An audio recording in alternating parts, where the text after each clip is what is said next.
రాష్ట్రంలో జరుగుతున్నటువంటి పరిణామాలు, ముఖ్యంగా వైఎస్ఆర్ కాంగ్రెస్ పార్టీ అనుసరిస్తున్నటువంటి తీరు, అదే సమయంలో పవన్ కళ్యాణ్ తాజాగా చేసినటువంటి వ్యాఖ్యల చుట్టూ ఇప్పుడు పెద్ద ఎత్తున విమర్శలు వస్తున్నటువంటి పరిస్థితి. ఈ నేపథ్యంలో ఈ వివరాలపై మనతో మాట్లాడేందుకు జాయిన్ అవుతున్నారు వైఎస్ఆర్ కాంగ్రెస్ పార్టీ నాయకులు గంగయ్య సురేష్ గారు. నమస్తే సార్. నమస్తే అండి, అందరికీ నమస్కారం. ఎలా ఉన్నారు? ఫైన్.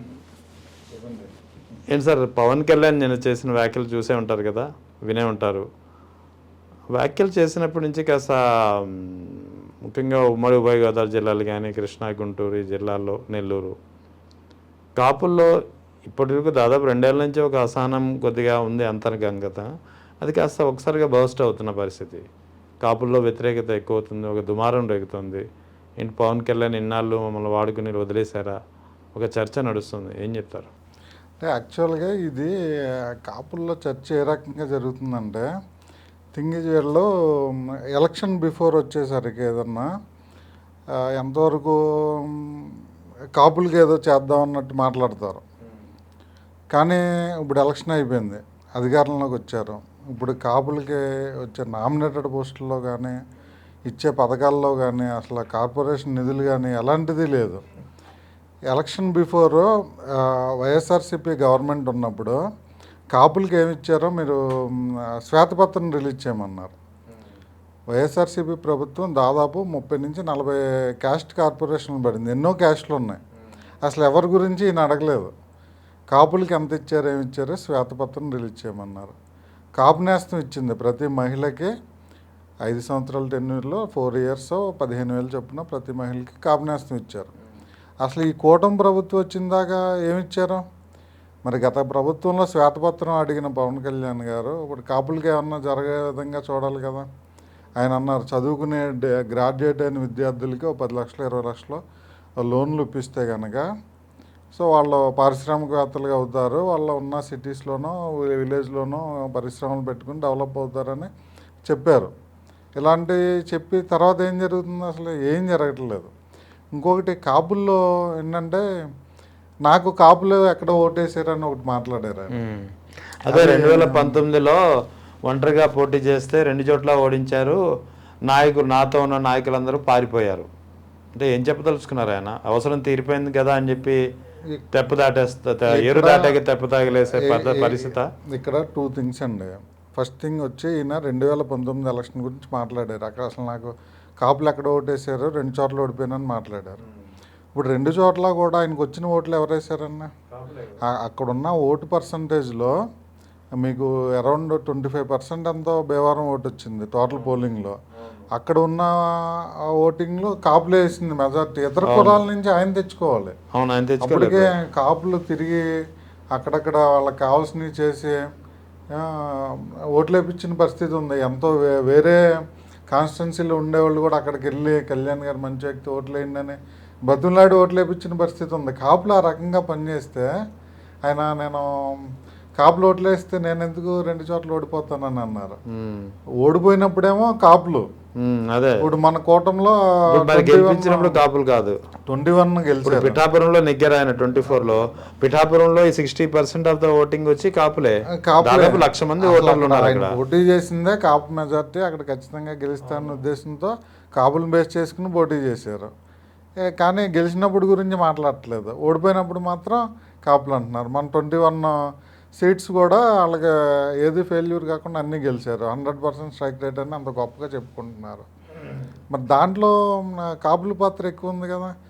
గత 2024 ఎలక్షన్లో కాపుల ఓట్లు 90% పోలరైజ్ అయ్యి కేవలం పవన్ కళ్యాణ్కి ఒక 1 ఇయర్ 2 ఇయర్స్ సీఎం ఇస్తారనే ఉద్దేశంలో ఆశపడి ఆయన ఆ రకంగా గెలిపిస్తే, అలాంటి గెలిపించిన కాపు కులాన్ని అంత తక్కువగా ఎలా మాట్లాడగలుగుతున్నాడో మరి ఆయన అర్థం కావట్లేదు.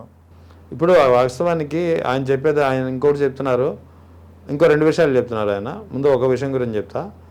కాపు కులానికి ఇదే ఈ కులభావన అనేది వద్దు అంటున్నారు ఆయన. వాస్తవానికి జనసేన అనేది కాపులకు సంబంధించిన పార్టీనా, మెజార్టీ కాదా అంటే ఏం చెప్తారు మీరు? పార్టీలో మెగా ఫ్యామిలీతో కాపులు ఎక్కువగా సేల్ అవుతున్నారు. అంటే వాళ్ళతో అనుసరిస్తున్నారు. వాళ్ళు సేల్ అంటే అమ్మకం ఇది కాదు, అనుకరించేదాన్ని కూడా సేల్ అంటాం. సో అలాగా మెగా ఫ్యామిలీతో చాలా కాలంగా వాళ్ళు ట్రావెల్ చేస్తున్నాం. అందరం కూడా ట్రావెల్ చేస్తుంటే వాళ్ళ సినిమాలను ఎవరన్నా అడ్డుకుంటే 1కి 2 సార్లు చూడటం, ఏదన్నా ఫెయిల్యూర్ సినిమా వస్తే ప్రొడ్యూసర్ నష్టపోకుండా 1కి 4 సార్లు చూడటం, ఇంత మెగా అభిమానం అంత చూపిస్తున్నారు వాళ్ళ ఫ్యామిలీ మీద, కుటుంబం మీద. కానీ వాళ్ళేంటి ఇంత చులకనగా మాట్లాడటం అనేది చాలా బాధ కలుగుతుంది. కాపుల్లో అయితే అది ఉంది, చాలా బాధపడుతున్నారు ప్రజెంట్ అయితే వీళ్ళ వైఖరికి. సో అవసరం ఉన్నప్పుడేమో ఎలక్షన్ బిఫోర్ చూసుకోండి మీరు, మీ కాపుల్లో ఉంది కదా, ఒకటి ఉంది కదా, ఎప్పుడు మనలో సీఎం కాలేదని, మీరు ఓట్లు వేయండి నేను అవి చూపిస్తానన్నారు. అప్పుడు ఏమనుకుంటారు, పొత్తులో ఏదో మాట్లాడుకుని ఉంటారు, ఒక 1 year 2 years సీఎం చేసుకుని. కాపులందరూ పెద్దన్న పాత్ర పోషించండి, మీరందరూ పెద్దన్న పాత్ర పోషిస్తేనే కానీ అయ్యేటట్లేదు, అందరూ ముందుకు రండి, పార్టీని నడిపించండి అన్నారు. గెలిచిన తర్వాత మరి వాళ్ళు ఎవరిని మరి ఇప్పుడేమో నేను పదవి కోసం సీఎం అవడం కోసం పార్టీ పెట్టలేదని ఇప్పుడు అంటున్నారు.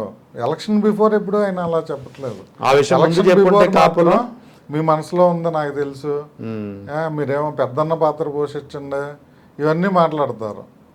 కానీ గెలిచిన తర్వాత ఏమో క్వైట్ ఆపోజిట్ ఉంటుంది వాళ్ళ బిహేవియర్ అంతా.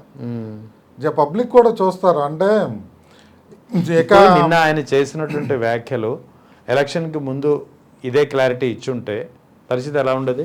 పరిస్థితి క్వైట్ డిఫరెంట్గా ఉంటుందండి.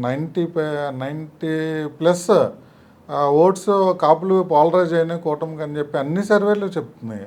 ఆ గెలిచిన నాయకులు అందరూ కూడా చెప్తున్నారు, because of Pawan Kalyan, because of this community మేము గెలిచామని. మరి అంత మెజారిటీ వాళ్ళు ఇచ్చినప్పుడు వాళ్ళకి ఎంత పేబ్యాక్గా ఉండాలి, వీళ్ళు ఇన్ని పథకాలు వాళ్ళకి ఇవ్వాలి, కార్పొరేషన్ నిధులు ఇవ్వాలి. అసలు ఇప్పుడు వరకు ఈ కూటమిలో కాపులకు చేసింది ఏమీ లేదు అసలు. ఇంకోటి అంటున్నారు ఆయన, రెడ్డి కమ్యూనిటీలో ఐక్యత ఉంది, కమ్మ కమ్యూనిటీలో ఐక్యత ఉంది, మీలో ఎందుకు లేదు, 2 చోట్ల ఓడించారు అందుకే అని అంటున్నారు. నిజానికి రెడ్డి కమ్యూనిటీ వాళ్ళందరూ, రెడ్డి కమ్యూనిటీ వర్గం అంతా నాకే ఓట్లు వేయాలని చెప్పి వైఎస్ఆర్సీపీ నాయకులు ఎప్పుడు చెప్పలేదు. ఈవెన్ కమ్మ సామాజిక వర్గ ఓట్లన్నీ నాకే పడాలని చెప్పి ఈవెన్ చంద్రబాబు నాయుడు కూడా ఎప్పుడు చెప్పుకుంటారు బహుశా డైరెక్ట్గా, అంటే ఓపెన్గా. అవును. అటువంటిది ఈయన ఎలా చెప్పగలుగుతున్నారు ఒక డిప్యూటీ సీఎం హోదాలో, ఒక పార్టీ ప్రెసిడెంట్గా? ఈయన ఎలా చెప్పగలుగుతున్నాడు అనేది నా అబ్జర్వేషను, నా అనాలిసిస్ అండి, నా అభిప్రాయం చెప్తాను. వీళ్ళకి వెనకమాల క్యాస్ట్ వైజ్ పనిచేసే కొన్ని యంత్రాంగాలు ఉంటాయి, కమ్యూనిటీ వైజ్ లీడర్స్ ఉంటారు. వాళ్ళంతా పోలరైజ్ చేసుకుని వాళ్ళ వర్క్ చేసుకునే పరిస్థితి ఉంటుంది. సో వాళ్ళు బిహైండ్ అదంతా వర్క్ చేస్తారు. ఫ్రంట్ రోల్లో కూడా ఎప్పుడు కూడా వీళ్ళు అదర్ కమ్యూనిటీస్ మీద ఎక్కువ ఫోకస్ పెడతారు, ఈ వేరే మీరన్న 2 పార్టీలు. సో ఆబ్వియస్గా వాళ్ళు ఫ్రంట్ రోల్కి వచ్చి మాట్లాడాల్సిన పరిస్థితి లేదు. ప్రతిదీ మాకు ఏదన్నా కులం అన్యాయం జరుగుతుందంటే ఆ నాయకులకు చెప్పుకుంటారు, వాళ్ళు పార్టీ నాయకత్వానికి ఇంటిమేట్ చేస్తారు. ఒక ఉంటుంది, ఒక ర్యాపో ఉంటుంది వీళ్ళకి మధ్యలో. సో ఈ కాపు కమ్యూనిటీకి వచ్చేసరికి జనసేన పార్టీకి కమ్యూనిటీకి మధ్యలో అనుసంధానం చేయగలిగిన లేదు, అది ఆయన ఏర్పరచుకోలేదు. అలాంటిది ఎప్పుడు కూడా నేనే సుప్రీమో, పార్టీ నేను చెప్పినట్టే వినాలి, ఈ టైప్లో ఉన్నారు ఆయన. ఇప్పుడు కూడా చైన్ బేస్ అరేంజ్ చేసుకోలేదు. ఆ స్ట్రక్చర్ లేకపోవడం వల్ల ఈ ఎక్కువ మంది వాళ్ళే ఉన్నారు కదా, ఈ పార్టీ మీద విమర్శలు చేయడం, ఏదన్నా వస్తే తట్టుకోలేకపోవడం, అదర్ స్టేట్ విజయాలతో ఇక్కడ కంపేర్ చేసుకుని ఆ టైప్ ఇక్కడ చేయలేదని. సో ఈ టైప్ ఆఫ్ అంతా జరుగుతున్నప్పుడు ప్రజలను కన్విన్స్ చేసే కమ్యూనిటీ లీడర్స్ లేరు కాబట్టి పార్టీకి. సో ఆయనే చెప్పుకోవాల్సి వస్తుంది, ఏ మీటింగ్ జరిగినా ఈ కులం గురించి కానీ, ఇక పద్దాక మతం గురించి కానీ ఆయన ఎత్తే ఆయనే మాట్లాడుకోవాల్సిన పరిస్థితి వచ్చింది. వాస్తవానికి 2019లో ఒంటరిగా పోటీ చేశాను అంటున్నాడు ఈయన. ఒంటరిగా ఎందుకు పోటీ చేశారు? యాక్చువల్లీ 2014 నుంచి 19 మధ్యలో ఈయన సపోర్ట్ చేసినటువంటి చంద్రబాబు నాయుడు కూటమి ప్రభుత్వం ఉంది. ఆ ప్రభుత్వంపై ఉన్నటువంటి వ్యతిరేక ఓటు ఎక్కడ ప్రతిపక్షంలో ఉన్నటువంటి వైఎస్ జగన్కు లాభిస్తుందో, వైఎస్ జగన్ గెలవకూడదనే ఉద్దేశంతో ఆ ఓటుని చేల్చడానికి ఈయన ఒంటరిగా పోటీ చేశారు. అసలు అది పక్కన పెట్టి మీరంతా ఒంటరిగా పోటీ చేయమన్నారు కాబట్టి పోటీ చేశాను, ఓడించారని ఇప్పుడు కొత్తగా చెప్తున్నారు. ఇప్పుడు ఆయన కొంచెం తెలివిగా మాట్లాడుతుంటారు పవన్ కళ్యాణ్ గారు. ఆయన ఇప్పుడు నేను కన్వీనియంట్ పాలిటిక్స్కి వ్యతిరేకం ఇలా చెప్తూ ఉంటారు, కానీ ఆయన చాలా కన్వీనియంట్గా ఫస్ట్ చెప్పింది ఇంకో మీటింగ్లో చెప్తే కంపారిజన్ ఉండదు రెండిట్లకి. సో ఆ టైప్ ఆఫ్ స్పీచ్లు ఇవ్వడం ఆయనకి ఫస్ట్ నుంచి మనం అబ్జర్వ్ చేస్తే డిఫరెన్స్ తెలుస్తుంది. ఎవరికైనా ఒక మాట్లాడినప్పుడు కౌంటర్ ఇవ్వాలంటే వీళ్ళు ప్రిపేర్ అవ్వాలి అదర్ పార్టీ వాళ్ళు. కానీ ఈ వీళ్ళ విషయానికి వచ్చి ప్రిపేర్ అవ్వక్కర్లేదు. ఆయన పాత వీడియోలో ఒకసారి ప్రజెంట్ వీడియోలు నాడు నేడు అని పెట్టేస్తే సరిపోతుంది. ఆయన మాటలకు ఆయనే కౌంటర్ ఇచ్చుకున్నట్టు ఉంటాయి. ఇంకోళ్ళు ఎవరు కొద్దిగా కౌంటర్ ఏ అవసరం లేదు.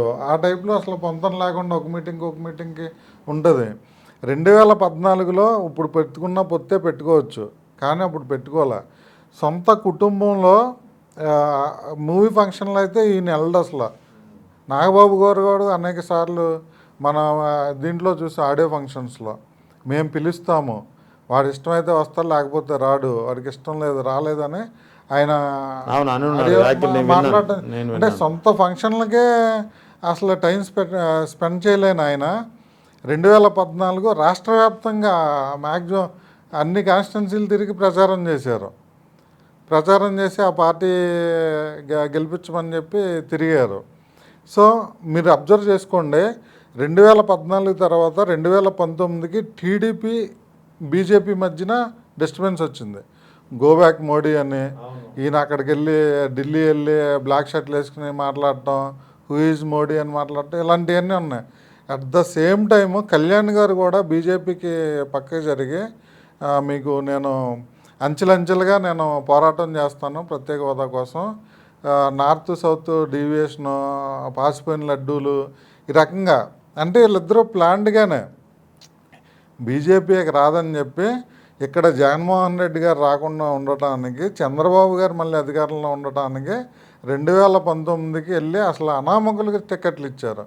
ఇక పూర్తి వ్యతిరేకత వస్తుందని కొంతమందికి టికెట్లు ఇచ్చారు, కానీ ఎలా పడితే వాళ్ళ టికెట్ ఎంతోమంది చెప్తున్నారు. జ్యోతుల్ నెహ్రూ గారు నేను ఇచ్చిన ఆయనకే బీఫామ్ వచ్చింది ఆ కాన్స్టిట్యూషన్ చెప్పారు, వల్లభనేని వంశీ గారు చెప్పారు, ఎంతోమంది అలా మా జిల్లాలో మేమే పంచుకున్నాం ఈ బీఫామ్స్ ఈ పార్టీ అని చెప్పుకుంటున్నారు.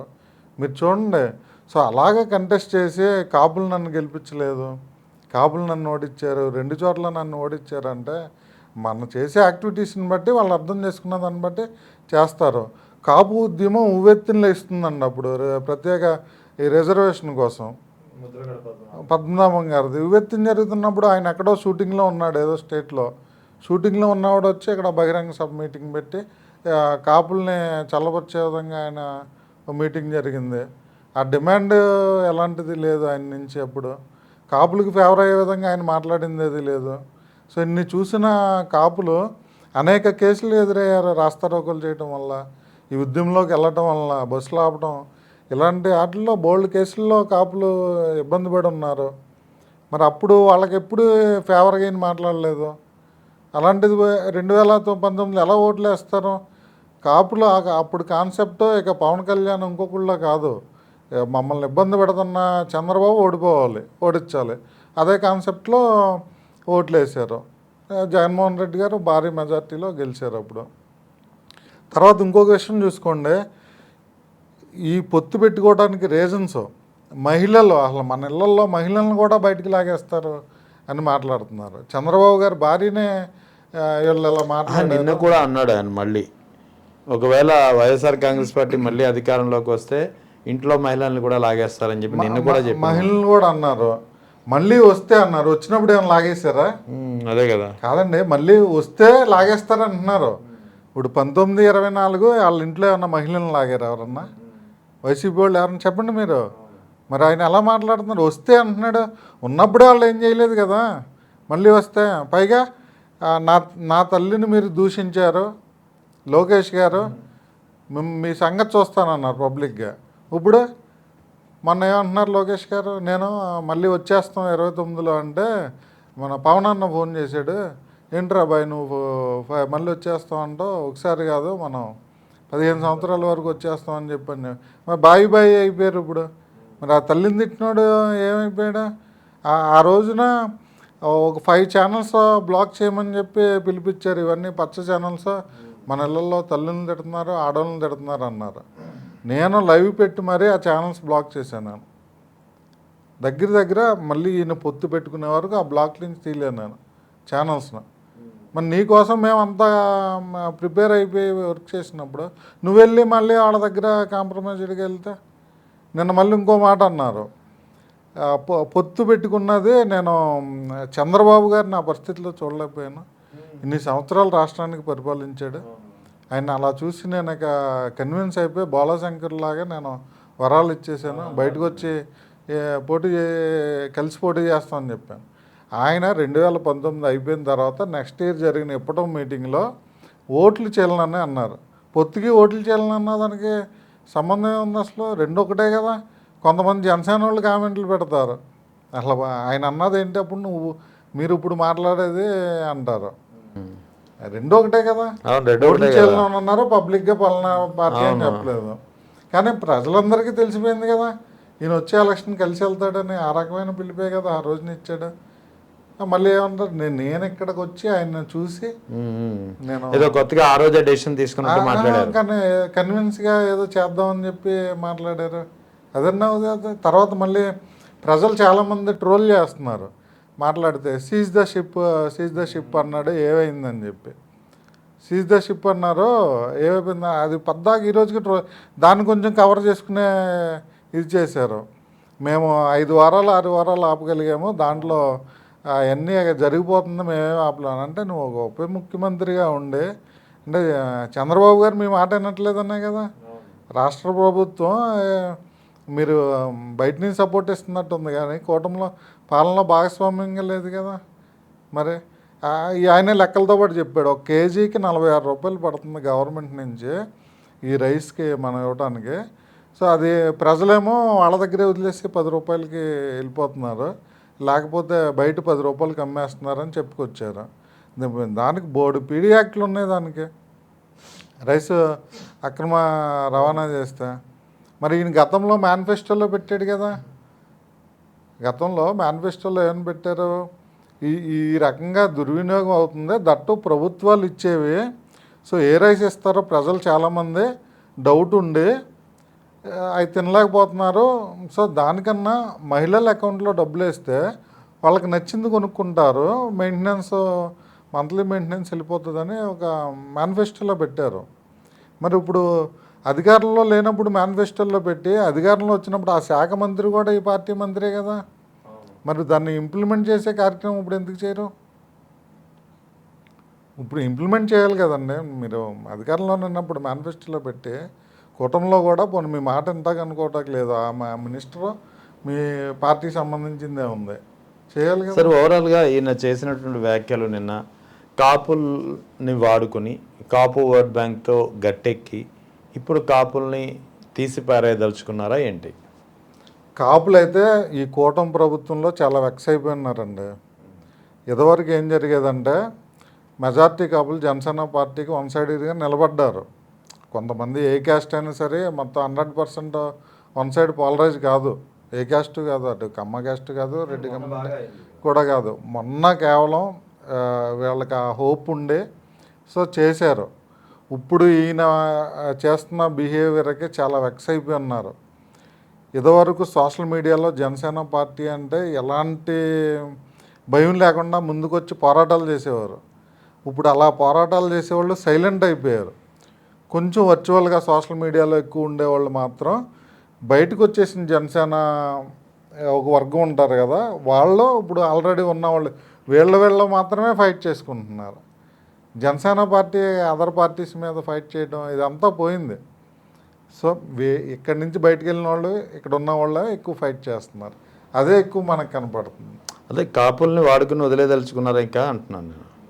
కాపుల్ని వాళ్ళ ఉద్దేశం అలాగే ఉంది వాళ్ళు మాట్లాడుతుంది. ఎందుకంటే నేను కాపుల కోసం పార్టీ పెట్టలేదు అంటారు. అవును, ఇవన్నీ అసలు పబ్లిక్లో పార్టీని మోసింది వాళ్ళే కదా. మరి అదే కదా పార్టీకి అసలు ఆయన ఒక కమ్యూనిటీ ఆర్గనైజేషన్ బిహైండ్ రన్ చేసుకుని నడిపింది లేదు, కాపుల కోసం ఏం చేసింది లేదు. ఈ పార్టీ గెలిచిన తర్వాత కూటమిలో బెనిఫిట్ వచ్చింది లేదు. కానీ వాళ్ళు ఎప్పుడు ఏదో ఒక ఇది కాపుల పార్టీ కింద అందరూ చూస్తున్నట్టు వాళ్ళ మీద కాపు ముద్ర పడకూడదు అన్నట్టు మాట్లాడేస్తుంటారు.